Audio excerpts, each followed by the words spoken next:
Livro de Lucas, capítulo 15. Uma parábola muito conhecida.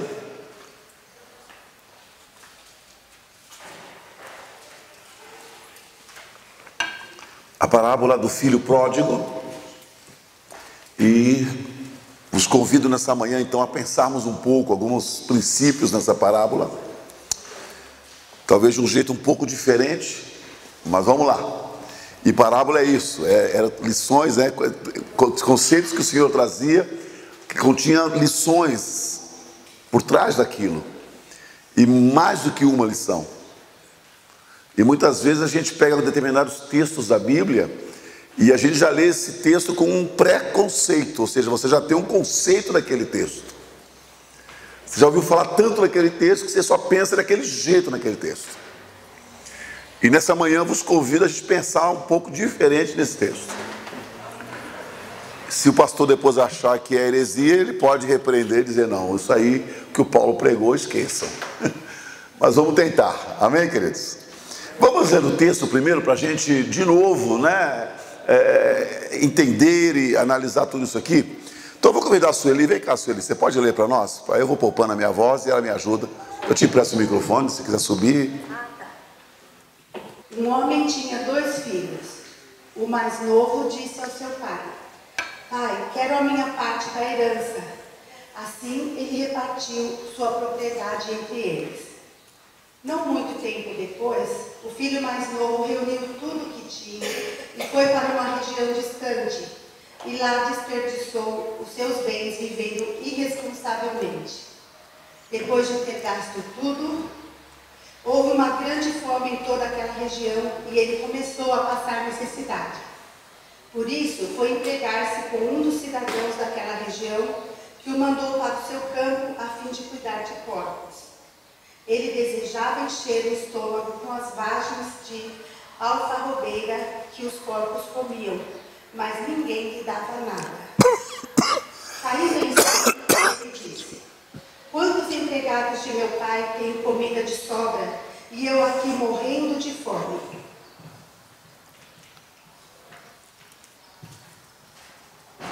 Eu me porei a caminho e voltarei para meu pai e lhe direi: Pai, pequei contra o céu e contra ti. Não sou mais digno de ser chamado teu filho. Trata-me como um de seus empregados. A seguir levantou-se e foi para o seu pai. Estando ainda longe, o seu pai o viu e, cheio de compaixão, correu para seu filho e o abraçou e beijou. O filho lhe disse: Pai, pequei contra o céu e contra ti. Não sou mais digno de ser chamado teu filho. Mas o pai disse aos seus servos: Depressa, tragam a melhor roupa e vistam nele. Coloquem um anel em seu dedo e calçados em seus pés. Tragam um novilho gordo e matem-no. Vamos fazer uma festa e alegrar-nos. Pois este meu filho estava morto e voltou à vida. Estava perdido e foi achado. E começaram a festejar o seu regresso. Enquanto isso, o filho mais velho estava no campo. Quando se aproximou da casa, ouviu a música e a dança. Então chamou um dos servos e perguntou-lhe o que estava acontecendo. Este lhe respondeu: Seu irmão voltou e seu pai matou o novilho gordo, porque o recebeu de volta são e salvo. O filho mais velho encheu-se de ira e não quis entrar. Então seu pai saiu e insistiu contra ele. Mas ele respondeu ao seu pai: Olha, todos esses anos eu tenho trabalhado como um escravo ao teu serviço e nunca desobedeci às tuas ordens. Mas tu nunca me deste nem um cabrito para eu festejar com os meus amigos. Mas quando volta para casa, esse teu filho, que esbanjou os teus bens com as prostitutas, matas o novilho gordo para ele. Disse o pai: Meu filho, você está sempre comigo e tudo que eu tenho é seu. Mas nós tínhamos que celebrar a volta desse seu irmão e alegrar-nos, porque ele estava morto e voltou à vida, estava perdido e foi achado. Como falamos, é uma parábola muito conhecida.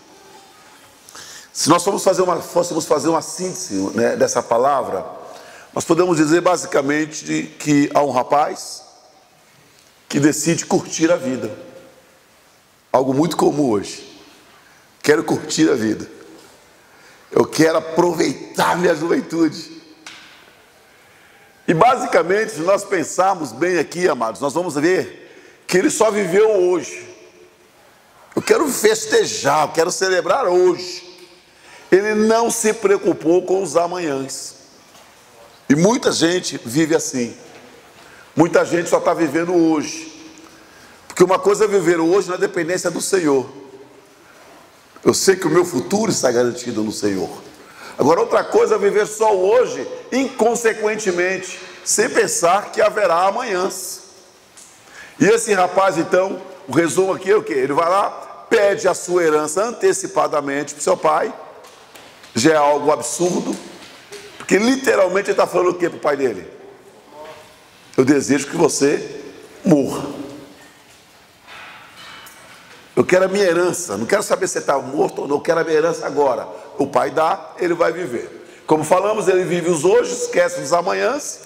Só que os amanhãs chegaram. O que diz o texto aí? Os amanhãs chegaram. Acabou o dinheiro. Enquanto tinha dinheiro, tinha amigos, tinha mulheres, tinha cerveja em cima da mesa, tinha festa, tinha som, tinha carro do último ano. Mas os amanhãs chegaram. Quando entra então a crise, não há dinheiro, os amigos desapareceram, as mulheres sumiram e ele cai na realidade.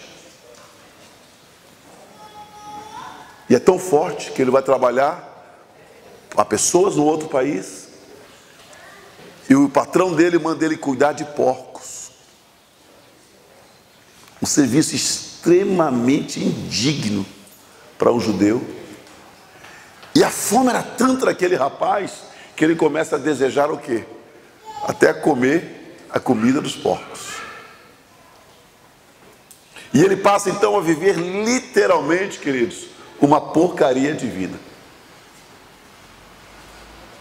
Essa é a realidade de muitos. Ele toma uma decisão então. Eu vou voltar. Quero voltar para a casa do pai. E o texto é precioso, porque esse texto mostra justamente a interpretação clássica desse texto, é que o pai aqui é Deus. O Deus que recebe de volta os seus filhos rebeldes. Um Deus que sai da sua posição de pai e quando vê o filho longe, ele sai correndo para encontrar esse filho. Há perdão, há alegria, mas é interessante, irmãos, que a história não acaba aqui. E por que a história não acaba aqui? O que a Sueli leu aqui? O filho mais velho estava trabalhando, quando chega, está aquela festa na casa. E qual foi a atitude dele?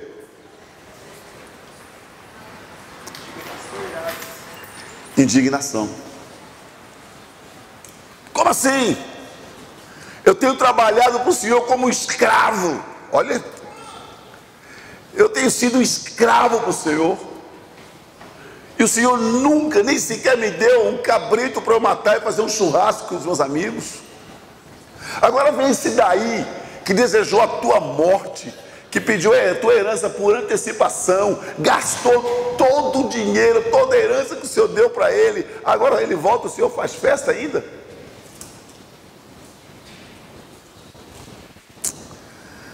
Por que essa parábola é tão profunda, irmãos? Porque nós vemos assim, o pai, enquanto tinha um filho, perdeu o outro. E quando ele recupera o outro, ele perde o um que ele tinha. A impressão é que a história aqui não acaba muito bem. E eu quero trabalhar nessa manhã com vocês um pouco, justamente, esse conceito de família em crise. Eu quero tirar um pouco da cabeça de vocês essa ideia do Deus Pai com 2 filhos. Vamos tirar isso, vamos trabalhar como se fosse uma família comum, normal. Uma família que está enfrentando uma crise forte de relacionamentos. Mas antes disso, amados, eu queria só fazer algumas considerações. Quantos aqui creem que Deus nos criou para sermos felizes? Amém, irmão. Seria um absurdo, né, Gabriel? Não, é isso mesmo. Deus falou que a vida ia ser dura, no mundo tereis aflição, o negócio é tenso mesmo. Não, irmãos. Deus nos criou para a felicidade, para sermos felizes, realizados. E somos realizados em Cristo, que nós chamamos de Cristo realização. E não autorrealização, mas quando estamos em Cristo, Ele gera em nós uma Cristo realização. Então, isso é claro. Agora, vamos lá. Quantos aqui são casados? Levanta a mão. Vários, a maioria. Glória a Deus. Agora, está ali o irmão ali, né? Como é que você chama, meu querido irmão? É o Malaquias. Olha, nome de profeta, o homem, né? Malaquias, quando você casou com a Vera, vocês casaram para ser felizes ou infelizes? Felizes. Amém. Mas você casou assim, ou foi assim, ó, eu vou casar para ser infeliz. Já pensou nisso? Eu vou casar para ser infeliz. Eu vou casar para sofrer, para passar raiva. Como diz o Cláudio Duarte, né? Diz quando ele olha a mulher dele assim, aquelas crises, né? Aí ele ora para Jesus e fala: Jesus, como o Senhor foi um homem sábio, o Senhor não casou, mas me dá graça para suportar. É a brincadeira do Cláudio Duarte, né? Mas aí tá, vocês casaram para ser felizes. Todos nós aqui casamos buscando o quê? A felicidade. E aquele conto de fadas da Disney, não é verdade? E viveram felizes para sempre. Todo mundo quer isso, gente. Todo mundo quer achar o príncipe encantado, a princesa, todo mundo quer achar. Mas aí uma constatação, pastor Silvio, é que a razão pela qual se casa, felicidade, é a mesma razão pela qual se divorcia. Por que as pessoas se divorciam? Porque estão infelizes. E porque estão infelizes, eles querem o quê? Eu quero me separar, porque eu quero voltar a ser feliz. Então a razão pela qual se casa e a razão pela qual se divorcia é a mesma: busca da felicidade. Não é verdade? Agora, por que isso está acontecendo, irmãos? Nós estamos vivendo um tempo onde os relacionamentos, as relações estão adoecidas. E por que estão adoecidas? Já vamos entrar no texto, mas isso aqui é só algumas considerações. Primeira coisa para a gente mastigar aí, pensa aí: só existe guerra onde não há mais diálogo. Está mastigando isso aí? Só existe guerra onde não existe mais diálogo. Quando eu perco a capacidade, Wesley, de conversar com você, embora estejamos no mesmo ambiente, vamos supor que eu trabalhasse contigo lá, trabalhamos no mesmo projeto, só que chega uma hora que eu não falo mais contigo, não olho mais na tua cara, embora trabalhemos juntos. Aí você começa a pensar coisas de mim, eu começo a pensar coisas de você, como a gente não fala, começa a gerar o que entre nós? Uma inimizade, uma barreira. Isso acontece nos casamentos. Isso acontece. Porque dialogar, irmãos, presta atenção nisso, dialogar é admitir a hipótese de estar errado. Quando eu começo a conversar, se eu voltar a conversar com o Wesley, eu posso pensar assim: rapaz, e não é que eu estava errado mesmo, eu achei que você tinha falado, porque você falou para o Silvio, aí o Silvio me dá bronca em mim, eu achei que... Não, mas aí descubro que o Wesley não falou nada, eu tinha imaginado as coisas, e eu descubro que eu estava errado. E por por que às vezes eu não quero dialogar? Porque eu tenho medo, eu tenho quase certeza de que eu estou errado, mas eu não quero admitir a minha culpa. E aí vai. Outra questão interessante para a gente pensar aqui nessas considerações iniciais é que nós vivemos hoje uma sociedade descartável. Hoje não se conserta mais nada. Quebrou, joga fora. Casamento também. Estou vivendo um momento agora como secretário de missões dificílimo, tendo de administrar divórcio de obreiro no campo. Agora o absurdo, até quarta-feira agora tem reunião com o marido. E o absurdo é por que vocês se separaram, gente? O que aconteceu? Onde começou essa desconstrução de vocês? No campo missionário, irmãos. Ah, pastor, na verdade é uma incompatibilidade de gênios.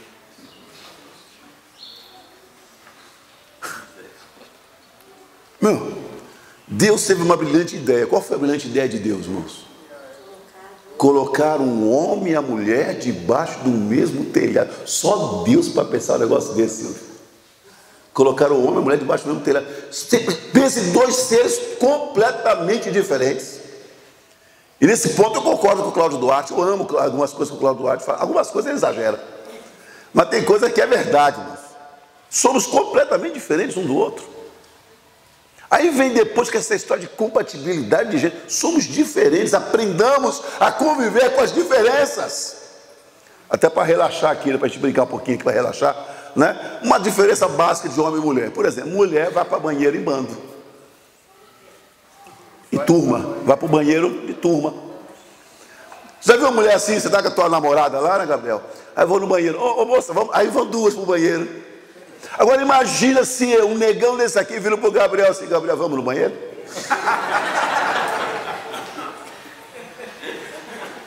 Vai não, tem décimas intenções.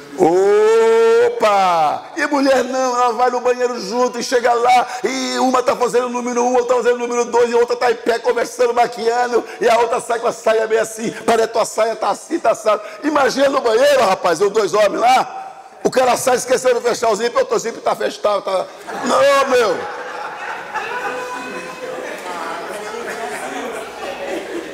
Homem entra no banheiro, meu irmão, olha aqui, olha isso. Ó. Homem entra no banheiro e ele fica olhando assim, ó. Se tiver dois homens lá, tá lá no mictório, ele vai no último aqui. E ainda fica assim antes, ó, olhando para ver se tem mais alguém. Seres diferentes. Seres completamente diferentes. Queridos, em nome de Jesus, nós temos que invocar a bênção de Abraão sobre nossas famílias e declarar que nossas famílias são abençoadas. Deixa o pessoal sentar.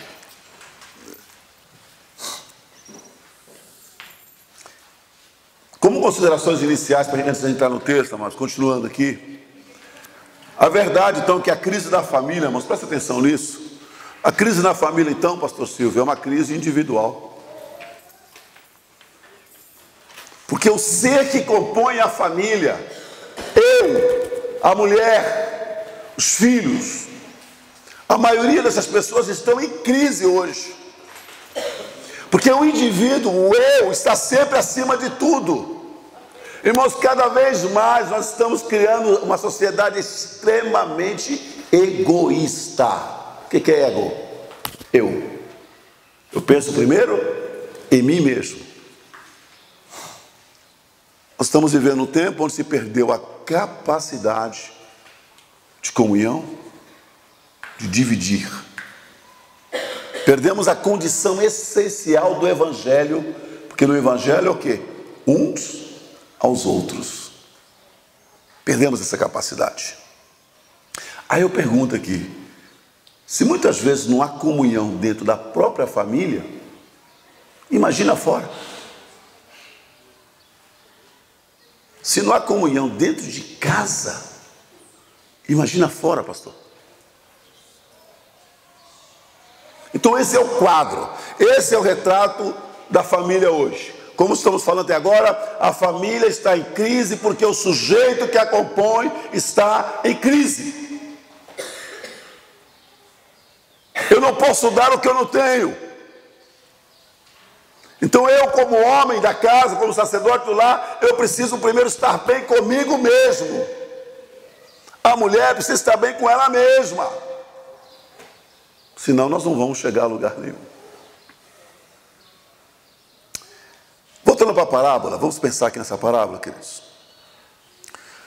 Em algumas Bíblias, o título dessa parábola é a parábola do filho pródigo.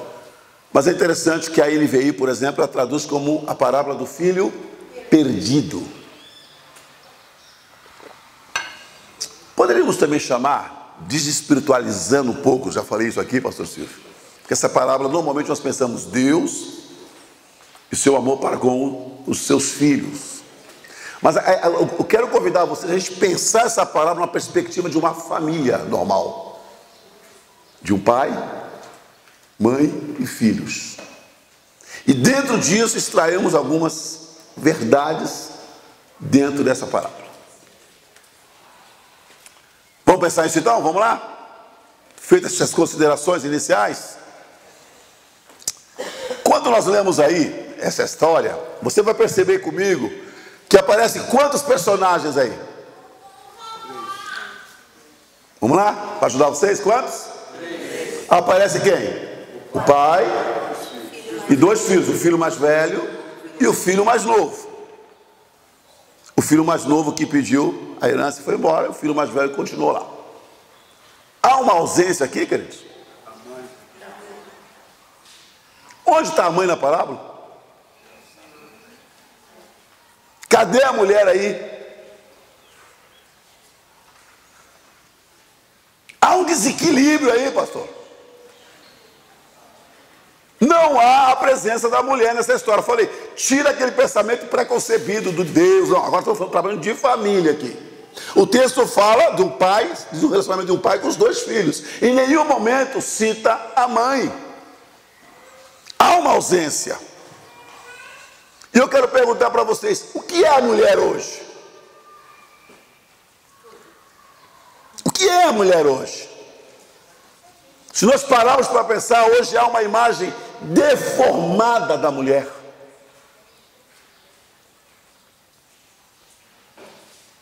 Como é que vocês veem a mulher hoje? Como é que nós vemos as mulheres hoje, queridos? Jesus valorizava as mulheres? Sim, valorizou as mulheres.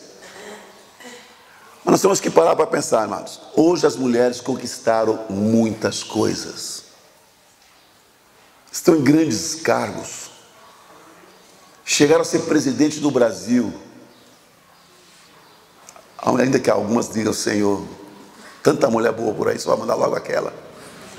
Já viram alguns discursos da Dilma, gente? Só Jesus para interpretar aquilo, né? Mas chegou lá. Mas chegou. As mulheres então cresceram, desenvolveram-se. Mas há uma coisa, irmãos, que é impressionante. Hoje, pastor Silvio, é quase uma ofensa quando uma mulher diz que ela é do lar. É ou não é, irmãos? O que você faz, irmão? Você faz, eu sou do lar. Você não trabalha, mano. Você não faz nada. E aquela mulher então, gente, que abre mão da sua carreira, do seu trabalho, abre mão de tudo para cuidar dos filhos. Essa mulher é doida.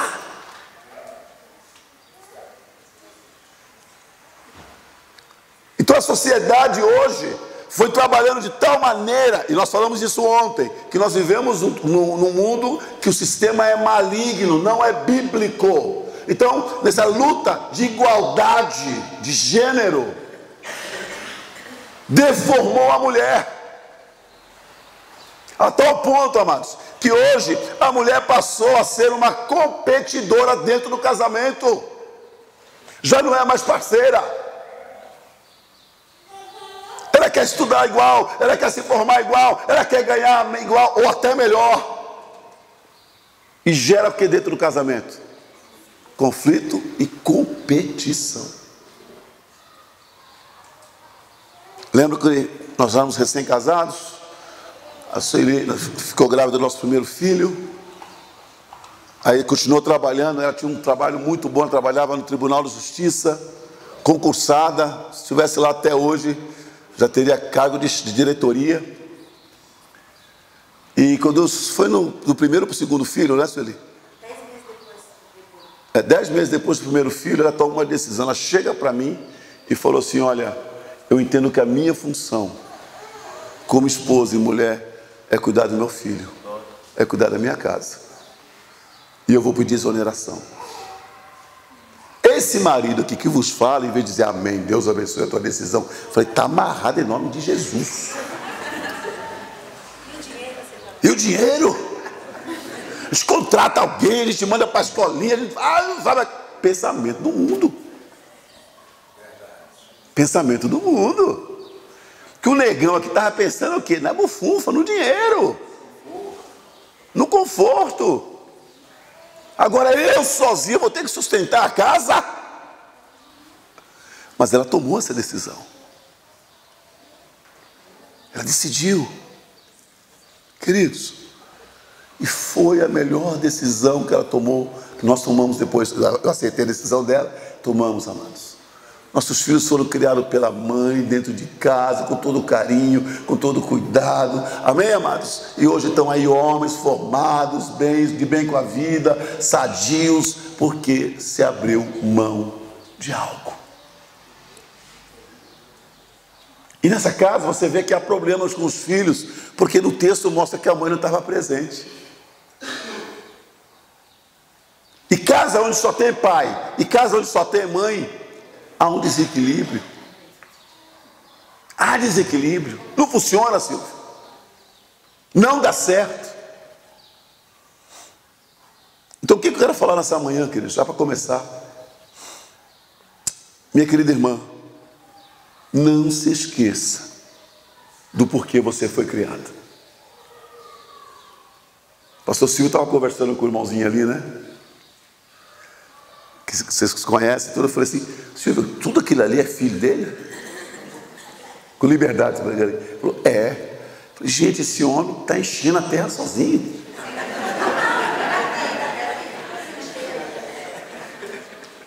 E você é uma heroína.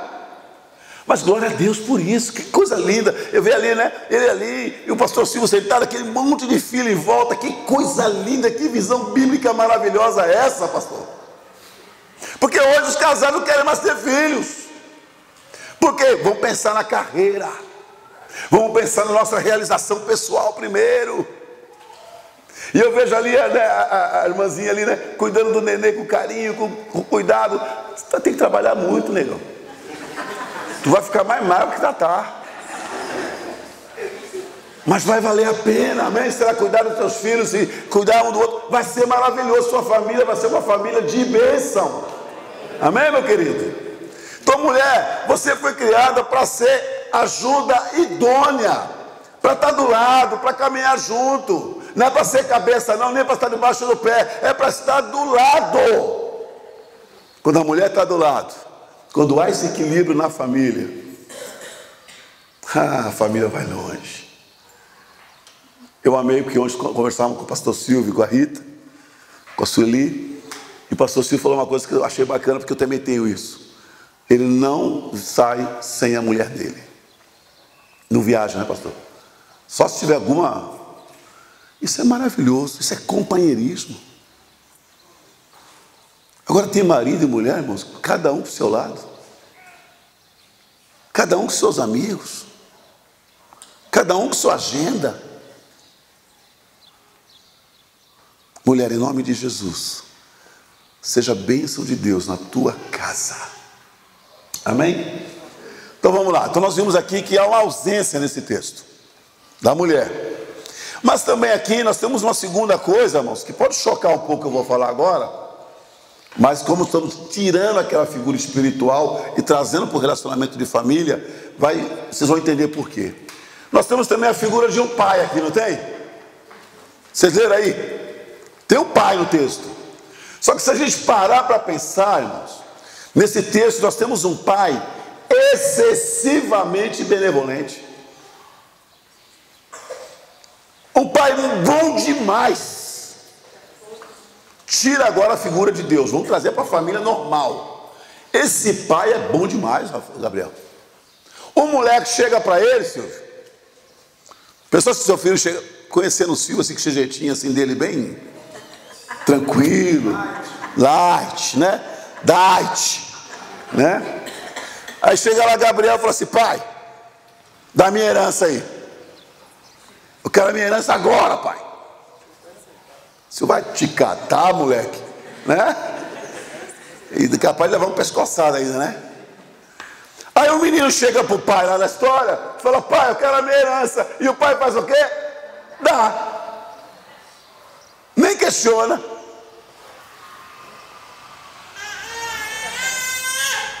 Agora traz isso para o nosso contexto hoje, amados. Hoje nós vivemos uma época que chama-se pós-modernidade. E na pós-modernidade, estabelecer limites, pastor, é heresia.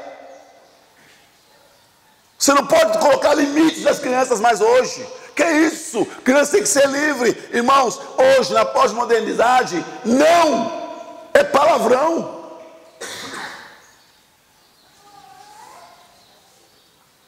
Pai não sabe mais falar não para os filhos. Eu brincava com o senhor, estava lembrando de uma pregação que você fez, né, pastor Cícero? Lá do episódio da mulher que perdeu o filho, né? Você estava lembrando lá de um texto. E aí a gente conversando, até eu brinquei assim, que eu gosto de uma frase do Silas Malafaia. Eu não sou fã do Silas, mas tem hora que ele fala umas frases bacanas, né? Ele falou: tá cheio de painaca por aí. Entenderam, irmãos? Em vez de panaca, painaca. Pai bonzinho demais. Aquele pai que tudo é: vai com a sua mãe. Fala com a sua mãe. O que você quer? Tá bom, filho. Gente, bater hoje em filho, ou dar um tapinha, é quase cadeia. Dá quase cadeia hoje, não é verdade ou não?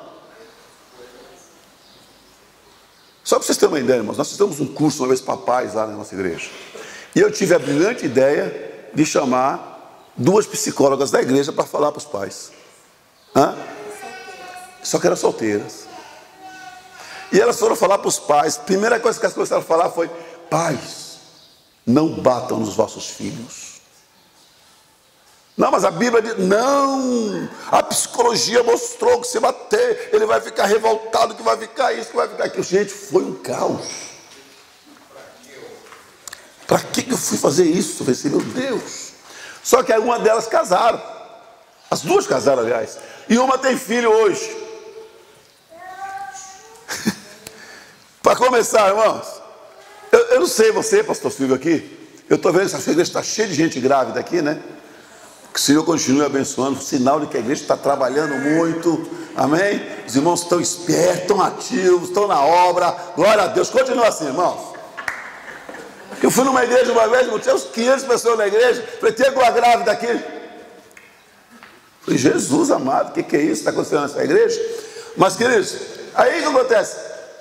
Tem lugar, só que tem vezes que eu estou orando, quase que orando: Deus, não permita que o pessoal fique grávido aqui, não. Ainda mais se for de ministério. Porque eu não sei o que aconteceu hoje, irmão. Que eu fui pai, você também foi, né? Quantos filhos? 3 filhos, né? Gente, nossos filhos foram criados em cima do púlpito. Embora eu esteja com essa voz assim agora, eu fui ministro de louvor há muito tempo. Os meus filhos ficavam lá no meio de caixa de som, de guitarra, de bateria. Foram criados lá, irmãos, não morreram, não surtaram, estão aí bem para a glória do Senhor. Mas a psicóloga que falou que não podia bater no filho, teve filho. Irmãos, eu saí da igreja de Sorocaba faz 2 anos.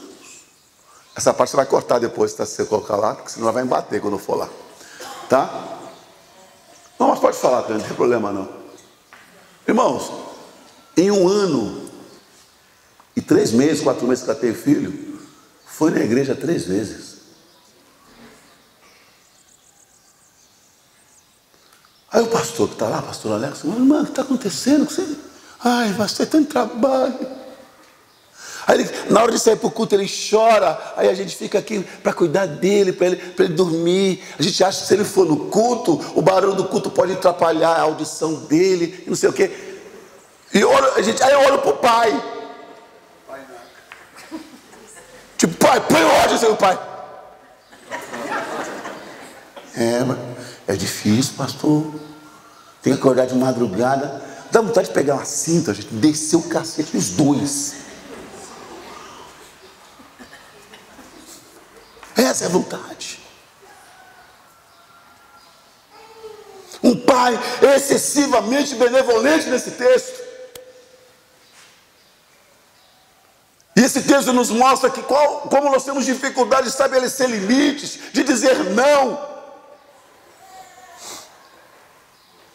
E a palavra do Senhor diz: não poupe o seu filho da vara. Ou seja, se tiver que estabelecer disciplina, disciplina em nome de Jesus.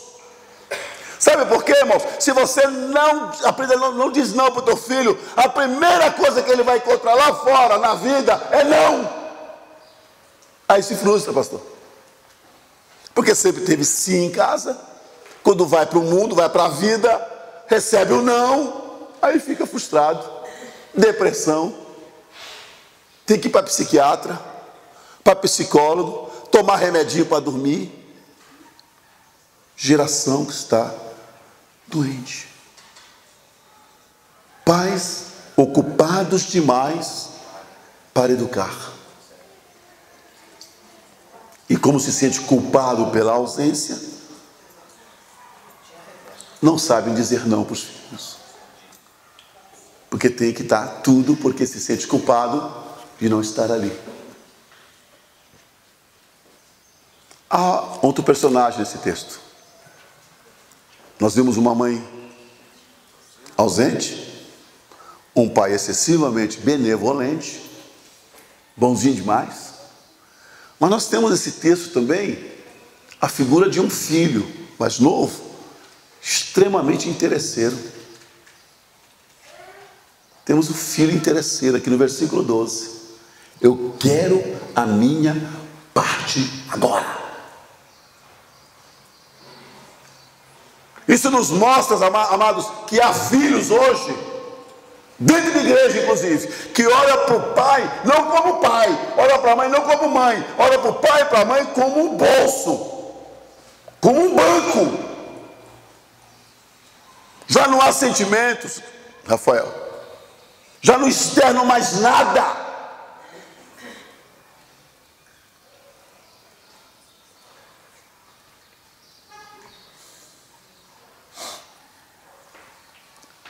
Eu fico extremamente preocupado com isso, queridos.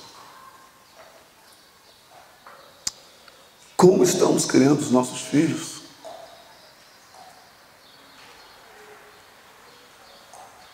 Como se sentiria, pastor Silvio, querido pastor, se toda sexta-feira um filho viesse para você e falasse assim: pai, tudo bem, paizinho?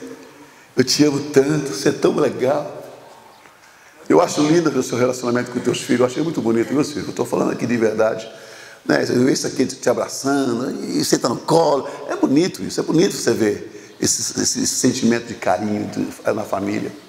Mas o que aconteceria se... Vou colocar o Rafael, porque eu já coloquei o Gabriel aqui já em situação, né? O Rafael toda sexta-feira chegasse assim: pai, te amo demais. Ô pai, você é aqui, ó. Ô pai, dá 50 aí. É Samuel? Então é Samuel falado, né? Meu bichinho faz isso não. Aí meu bichinho faz assim, não. Cadê Samuel? Tadinho Samuel. Ó, tô armando com você aqui. Aí tá, aí ele falou assim: meu filho me ama. Aí passa todos os outros dias nada, não fala nada. Chega a outra sexta-feira: ô paizinho, meu coração, eu te amo tanto. Dá 50 aí. Aí chega uma hora que o pai fala assim: mas que relacionamento é esse? Que ele só fala que me ama quando eu vou ter que dar alguma coisa para ele. Que relacionamento é esse? E esse texto mostra que esse rapaz chegou lá, via o pai como um banco, como um bolso, e não há mais sentimentos reais, não externam nada. Queridos, alguns anos atrás eu fiquei estarrecido, eu gosto muito de acompanhar noticiários, e eu vi lá uma história de um menino de 13 anos que envenenou a mãe para sair com os amigos. Você não vai andar mais com eles. Ele foi e envenenou a própria mãe para sair com os amigos. Estamos criando uma geração de meninos sem caráter, deformados. E sabe por quê? Por terem tudo. Com esse conceito maligno que muitas famílias têm, que eu não tive, porque eu não tive, meu filho vai ter. Tudo que eu não tive eu vou dar para o meu filho. Onde está escrito isso na Bíblia, meu irmão? Você pega o povo judeu, né, pastor? O que o Trai faz? Bar mitzvah. Passando para a idade adulta. Ali já começa a dar várias responsabilidades para o filho. Ó, você vai fazer isso, vai fazer aquilo, você vai trabalhar aqui, você vai fazer... Vai criando o filho para quando ele crescer saber se virar sozinho. Mas a nossa cultura não. Essa cultura paternalista que dá tudo para o filho, e nós estamos criando uma geração egoísta.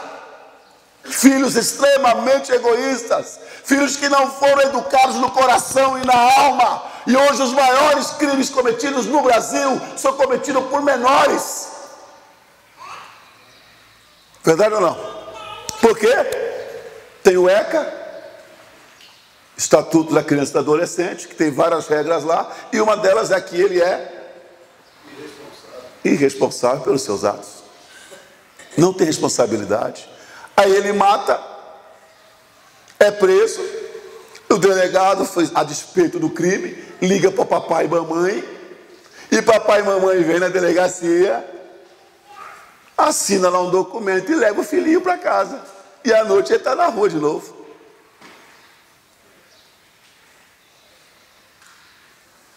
Essa é a realidade. Como você tem criado os teus filhos? Você olha para a Bíblia, irmãos. Lembra que Jesus usou as crianças como exemplo? Lembra disso? Aquele episódio que ele chama as crianças para perto dele. Lembra? E se vocês não fizerem como o quê? Como uma criança, vocês não? Aí eu pergunto, Jesus poderia fazer isso hoje com os nossos filhos? Ou com os nossos jovens? Será que Jesus poderia fazer isso hoje, Silvio?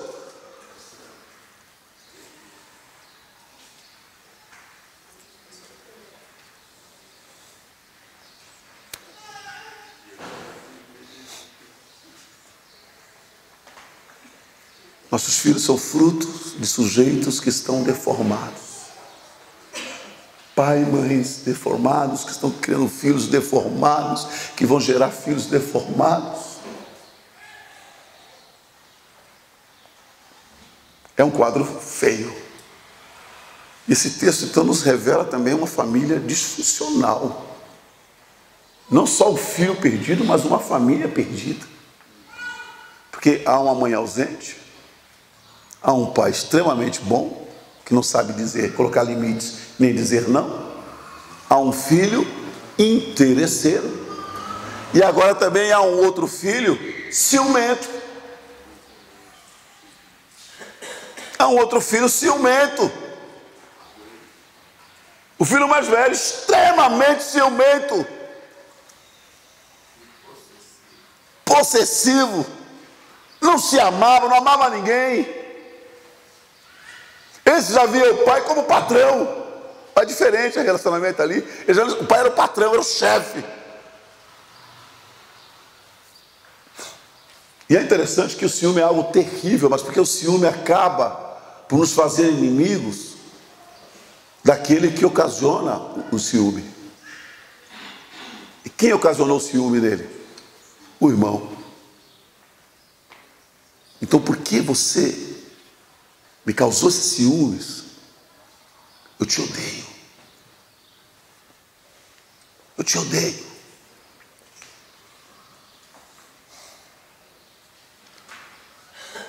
Porque ciúmes gera... a palavra que eu queria falar aqui fugiu da minha cabeça agora. Inveja. Normalmente o ciúme é causado pela inveja. Inveja é o quê? Eu não quero que você tenha o que eu não tenho.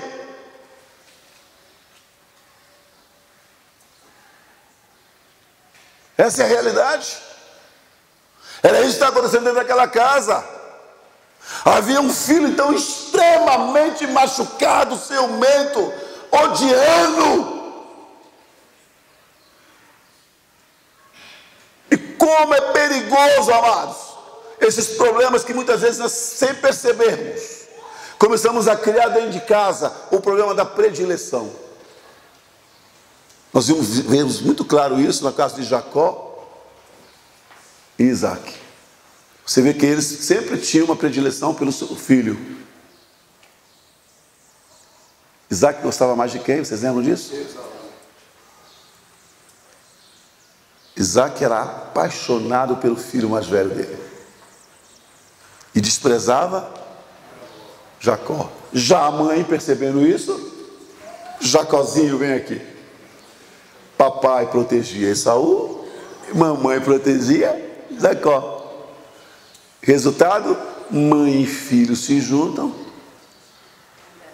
e armam uma cilada contra o pai e outro filho, dentro da mesma casa. Então nós estamos vendo aqui, amados, que é uma família complicada. Nós vimos aqui uma mãe ausente, um pai extremamente benevolente, um filho interesseiro e agora um filho ciumento. Agora a pergunta é, irmãos, como mudar tudo isso, pastor? Como restaurar de novo o equilíbrio na família? O próprio texto mostra isso. Porque a partir do versículo 17, começa com uma palavra maravilhosa. Como é que começa o versículo 17? Ele caindo em si. Caindo em si, pastor. O que é cair em si? Espera aí. O que eu estou fazendo com a minha vida? Aonde os meus caminhos têm me levado? Aonde as minhas decisões têm me levado? Cair em si. Perdão. É voltar a pensar de novo, é analisar a situação, é analisar o que eu estou fazendo, como estou fazendo e para onde isso está me levando. Isso só vai acontecer, amados, em primeiro lugar, se houver reconhecimento do próprio erro. E aqui tem uma coisa que é maravilhosa. O menino interesseiro agora se mostra um tremendo exemplo para nós. Um exemplo de arrependimento. Quantas vezes nós fracassamos na vida? Lembra da pregação de quinta-feira? Tem que voltar para casa para corrigir. Nós fracassamos porque nós não queremos confessar os nossos pecados e as nossas falhas. Orgulho. Mas esse menino, ele faz o quê, amados? Ele volta lá, ele decide no coração dele: eu vou lá procurar o meu pai, eu já sei que não sou digno nem de ser chamado de filho, eu vou lá, que ele me contrate como trabalhador, mas eu vou lá me humilhar, e eu vou contar falar para o meu pai que eu pequei, eu falhei, eu vou pedir perdão. E amados, nessa manhã eu digo para vocês: só valentes pedem perdão. Aleluia. Não é covarde não, pedir perdão é coisa para valente. Tem que ser muito grande, pastor Silvio, para pedir perdão. Chega lá e admitir: o erro foi meu. Me perdoe, eu estava errado.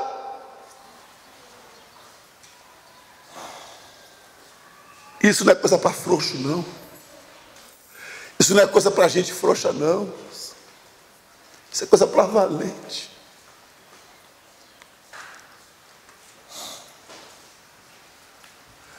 Em nome de Jesus, não se ire contra você mesmo. Isso também é outro problema. Por que eu fiz isso? Por quê? Por quê? Porque há uma diferença entre arrependimento e... uma palavra. Remorso. E remorso. Obrigado. Porque o remorso é o quê? Por que eu fiz? Pare de sentir autopena, autopiedade. Pare de ficar aí, mas assuma o teu erro. Confronte-se com você mesmo. Perdoe os outros. Se for necessário, grite, chore, vá lá fora na rua e xingue um palavrão, sei lá, paralelepípedo que seja.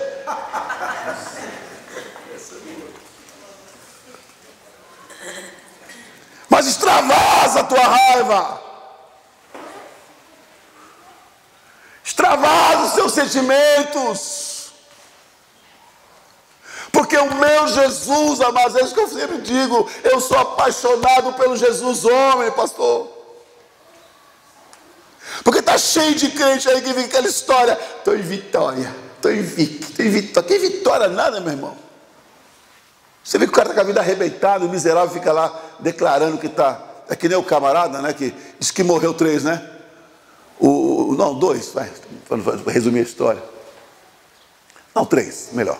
Morreu o Batista, o pentecostal e esse da confissão positiva. Esse pessoal que foi confessando, né? Eu reivindico, eu declaro, eu determino. E o Batista então morreu, só que não sei porque os 3 foram para o inferno. Aí o Batista está lá. Eu não entendo porque eu vim parar aqui. Eu participava de todas as assembleias ordinárias da igreja. Até o nome já é esquisito, né?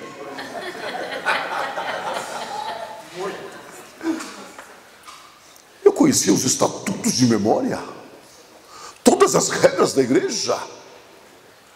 Aí o pentecostal vira, mas você eu entendo, você é um frio, batista é um frio. Mas eu ia nos montes, eu clamava o Senhor, eu buscava, eu clamava, eu era cheio do Espírito Santo, eu andava no sapatinho, no reteté. Eu que não entendo como é que eu estou aqui. E o da confissão positiva lá, o palavra da fé, eu não estou no inferno, eu não estou no inferno, eu declaro que eu não estou no inferno.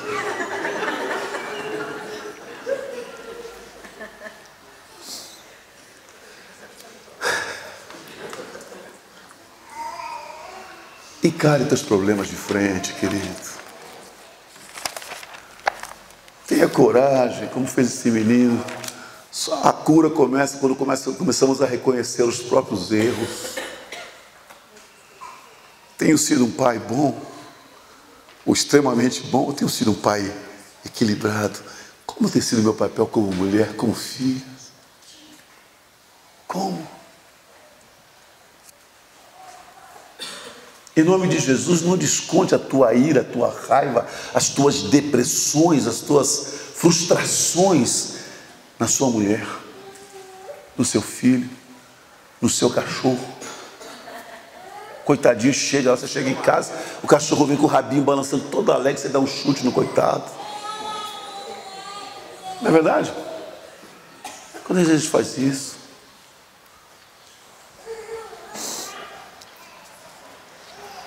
em nome de Jesus, é tempo de deixar o orgulho e voltar.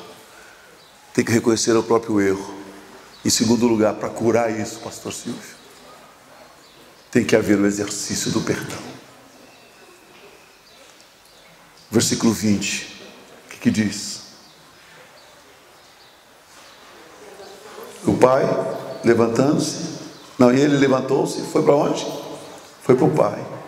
Estando ele ainda longe, seu pai o viu, encheu-se de compaixão e correndo, lançou-se ao seu pescoço e o beijou. Perdão só existe em ambiente de igualdade, diz Ariovaldo Ramos. Porque se eu me sinto maior que você, Silvio, na hora de perdoar, eu perdoo assim, olha onde eu estou, aqui onde você está. Não é verdade? Eu te perdoo. Perdão de Davi para Absalão. Manda ele vir, eu perdoo ele, mas não quero ver a cara dele. Deu no que deu. Agora, perdão existe quando estamos aqui, olha aqui, juntos, no mesmo nível, igualdade. Aquele pai podia chegar para o filho assim: ô cara de pau, você gastou todo o dinheiro, pediu tudo, agora vem ter cara de pau de voltar aqui e pedir perdão, rapaz. Quantos de nós não faríamos isso, amados? E na nossa justiça estaríamos errados? Não.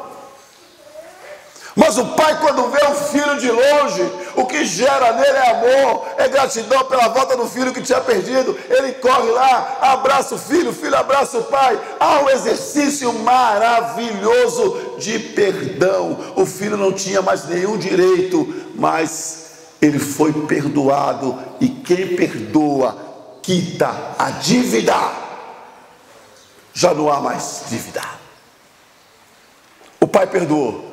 Você não me deve mais nada. Estamos quites. O problema dentro dos relacionamentos é que é um perdão pela metade. Aquele perdão constantemente, quando acontece alguma coisa, lembra que eu te perdoei. Deus faz isso com a gente? Mas se fizesse,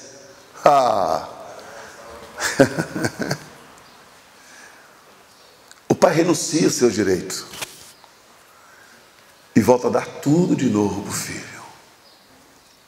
Então, queridos, a cura tem que passar pelo reconhecimento do erro e pelo exercício do perdão. Nessa manhã, como está a tua família? Como está o equilíbrio na tua casa? Como está você como pai, como mãe, como filho?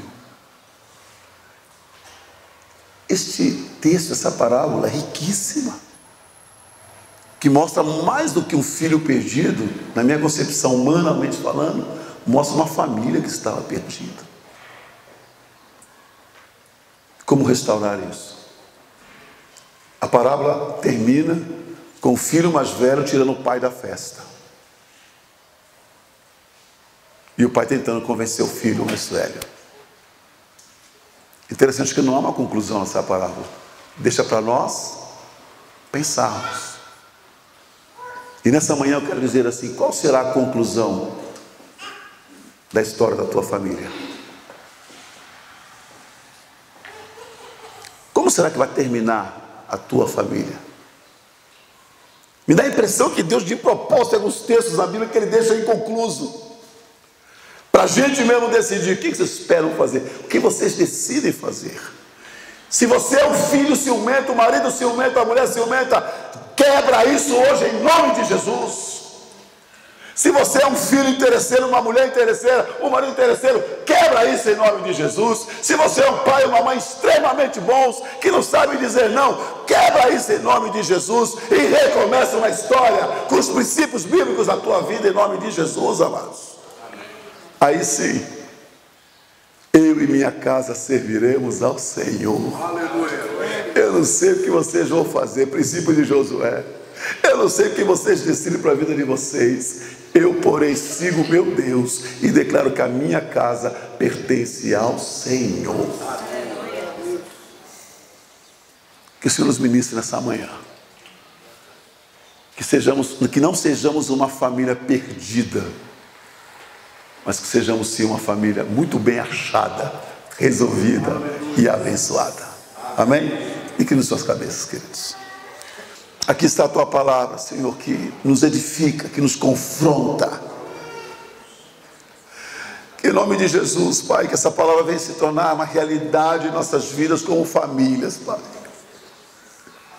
Que tudo que está fora da ordem, Senhor, em desordem, seja ordenado agora em nome de Jesus nas nossas casas, ó Pai. Que sejamos referências em nome de Jesus, ó Pai. Que os nossos filhos sejam melhores que nós, ó Pai, em nome de Jesus. Senhor, vem cooperar conosco, Senhor. Nos ajude nessa caminhada, Pai, num mundo tão conturbado, num mundo tão difícil, Senhor. Ensina-nos a sermos referência, Pai. A mostrar para a sociedade, Senhor, para os nossos vizinhos, que é possível, Pai, ser bênção, é possível ser feliz, é possível ter filhos e filhas abençoados, ó Pai. Te louvo pela tua palavra. Ministra os corações ainda, Senhor. É a nossa oração nessa manhã, em nome de Jesus. Amém e amém. Amém, pastor Silvio.